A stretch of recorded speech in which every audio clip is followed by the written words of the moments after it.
ఇటు తెలంగాణ వ్యాప్తంగా మరో 5 రోజులు తేలికపాటి నుంచి మోస్తరు మరికొన్ని చోట్ల భారీ వర్షాలు కురిసే అవకాశం ఉందని హైదరాబాద్ వాతావరణ కేంద్రం తెలిపింది. వర్షాల నేపథ్యంలో పలు జిల్లాలకు ఎల్లో అలర్ట్ జారీ చేసింది. నేటి నుంచి రేపటి వరకు పలు ప్రాంతాల్లో తేలికపాటి నుంచి మోస్తరు వర్షాలు కురిసే అవకాశం ఉందని తెలిపింది.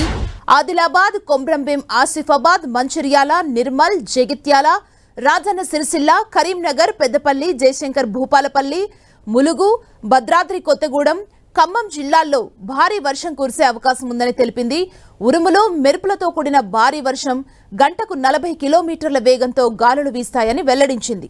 ఇక బుధ, గురువారాల్లో సిరిసిల్ల, కరీంనగర్, పెద్దపల్లి, జయశంకర్ భూపాలపల్లి, ములుగు, వరంగల్, హన్మకొండ, జనగాం, సిద్దిపేట, యాదాద్రి భువనగిరి, రంగారెడ్డి, హైదరాబాద్, మేడ్చల్, మల్కాజ్గిరి, వికారాబాద్, సంగారెడ్డి, కామారెడ్డి, మెదక్ జిల్లాల్లో అక్కడక్కడ వర్షాలు కురిసే అవకాశం ఉందని వెల్లడించింది.